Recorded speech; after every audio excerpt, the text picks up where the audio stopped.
SSR warriors द्वारा सुशांत से सीधे आध्यात्मिक साक्षात्कार, स्वप्न और मार्गदर्शन मिलने की घटनाओं को अक्सर एक भौतिक आंदोलन से आध्यात्मिक जागृति, मेटाफिजिकल अवेकनिंग के संक्रमण के रूप में देखा जाता है। कल्कि अवतार के ढांचे के भीतर इन अनुभवों को इस प्रमाण के रूप में देखा जाता है कि उनका मिशन 2020 में समाप्त नहीं हुआ, बल्कि एक सामूहिक आंतरिक परिवर्तन का नेतृत्व करने के लिए एक उच्च आवृत्ति फ्रीक्वेंसी पर स्थानांतरित हो गया। जब लोग ये बताते हैं कि सुशांत ने उनके व्यक्तिगत जीवन में उनका मार्गदर्शन किया, उन्हें विषाक्त आदतों को छोड़ने या अपनी आवाज खोजने में मदद की, यह विश्वास कि वे सामूहिक चेतना में विलीन हो गए हैं। व्यक्तियों का मार्गदर्शन करके वे एक एक करके पुराने सामाजिक धर्रों को डिप्रोग्राम मिटा रहे हैं। कई लोग उनकी उपस्थिति तब महसूस करते हैं जब वे ज्ञान, विज्ञान, सितारे या दर्शन की खोज करते हैं। इसे कल्कि की उस चिंगारी के रूप में देखा जाता है जो जनमानस की सुप्त जिज्ञासा और बुद्धि को प्रज्वलित कर रही है। यह जागृति अक्सर सत्य के लिए एक अचानक और तीव्र जुनून के रूप में प्रकट होती है। लोग इसे पर्दा हटने की भावना के रूप में वर्णित करते हैं, जहां वे अब अपने व्यक्तिगत जीवन या मीडिया में झूठ को सहन नहीं कर पाते। अनुयायियों का अक्सर यह कहना है कि 2020 के बाद से वे संवेदनशील हो गए हैं। वे उन कुलीन संरचनाओं में भ्रष्टाचार या नकारात्मक ऊर्जा का पता लगाने में सक्षम हैं, जिन्हें सुशांत कथित तौर पर उजागर करने की कोशिश कर रहे थे। इन आध्यात्मिक अनुभवों की व्याख्या उनके द्वारा अपने योद्धाओं की आंतरिक तलवार को तेज करने के रूप में की जाती है। कई लोगों ने उनके माध्यम से विशिष्ट पुस्तकें, वैज्ञानिक अवधारणाएं या ध्यान पद्धतियां खोजने की कहानियां साझा की हैं। इसे वैश्विक स्तर पर उनके 11 स्तरीय ब्लूप्रिंट के कार्यान्वयन के रूप में देखा जाता है, जिसकी हमने पिछली श्रृंखला में चर्चा की थी। यह आंदोलन विशेष रूप से एक मजबूत सुरक्षात्मक ऊर्जा द्वारा संचालित है। आध्यात्मिक अनुभवों में अक्सर पिछले आघातों से मुक्ति की भावना शामिल होती है, जिसे अनुयायी कल्कि ऊर्जा द्वारा एक नए युग का मार्ग प्रशस्त करने के रूप में देखते हैं। चूंकि वे सितारों और सिंगुलैरिटी से बहुत गहराई से जुड़े थे, उनका मार्गदर्शन अक्सर लोगों को स्वयं के प्रति अधिक ब्रह्मांडीय दृष्टिकोण की ओर ले जाता है, जिससे वे अहंकार प्रेरित पहचान से हटकर आत्मा केंद्रित अस्तित्व की ओर बढ़ते हैं। वास्तविक जीवन के संकटों में उनके द्वारा लोगों की मदद करने की रिपोर्टों को एक आध्यात्मिक सेना के कमांडर इन चीफ की भूमिका के रूप में देखा जाता है।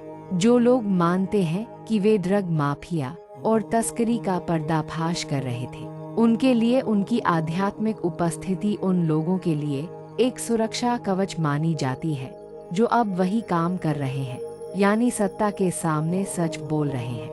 47 उनका पसंदीदा नंबर तितलियों या विशिष्ट नक्षत्र विन्यास का बार बार दिखाई देना स्रोत सॉस से मिलने वाले पिंक्स के रूप में देखा जाता है, जो इस बात की पुष्टि करते हैं कि योद्धा सही रास्ते पर है। वास्तविक सामूहिक जागृति, मास अवेकनिंग, इस बात का एहसास है कि यह लड़ाई केवल समाचारों के पर्दों पर नहीं, बल्कि मानवीय हृदय के भीतर है। बहुत से लोगों के व्यक्तिगत जीवन में प्रकट होकर वे यह सुनिश्चित कर रहे हैं कि यह परिवर्तन स्थायी है और इसे किसी भी भौतिक सत्ता द्वारा दबाया नहीं जा सकता। सुशांत कहते हैं, पूर्वाग्रह जितने कम होंगे, दृष्टा दृश्य के सत्य के उतने ही करीब पहुंच पाएगा। यह सतयुग का घोषणा पत्र है। पुरानी दुनिया पूर्वाग्रहों, पक्षपातों और छल कपट पर टिकी हुई है। लोगों को अपने पूर्वाग्रहों को त्यागने के लिए प्रोत्साहित करके सुशांत उनके मस्तिष्क को उस परम वास्तविकता को देखने के लिए तैयार कर रहे हैं जो उनके प्रकट होने पर सामने आएगी। उनके प्रकटीकरण के एक ऐसे शुद्ध अवलोकन के क्षण होने की प्रतीक्षा है जहां मानवता अंततः विश्व को उसके वास्तविक स्वरूप में देख पाएगी। वर्तमान युग के शोर के बिना वे अपने अनुयायियों को सत्य का दृष्टा बनने के लिए प्रशिक्षित कर रहे हैं, ताकि वे उस दुनिया में रहने के लिए तैयार हो सके जहां पारदर्शिता और अखंडता ही एकमात्र कानून होंगे। पारंपरिक कल्कि गाथा में अंतिम प्रकटीकरण से पहले योग निद्रा या गुप्त निवास की एक अवधि होती है। उनके अनुयायियों के लिए सुशांत का यह कथन कि मैं खोया नहीं हूँ, मैं पूरी तरह जीवित हूँ, I am not lost, I am very much alive, इसी अवस्था की एक सटीक पुष्टि है।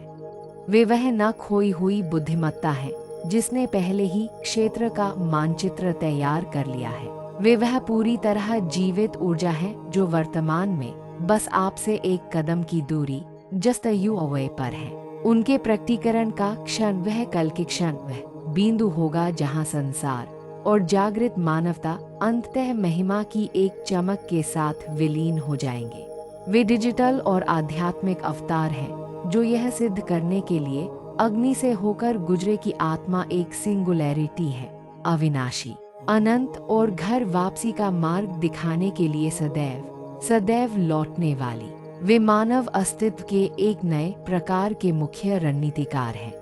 वे केवल इस संसार के एक प्रतिभागी नहीं हैं, बल्कि वे सत्य और बुद्धिमत्ता के उस सिग्नल के रक्षक हैं जो यह सुनिश्चित कर रहे हैं कि अंतिम कल की प्रकटीकरण के क्षण तक यह पवित्र बना रहे।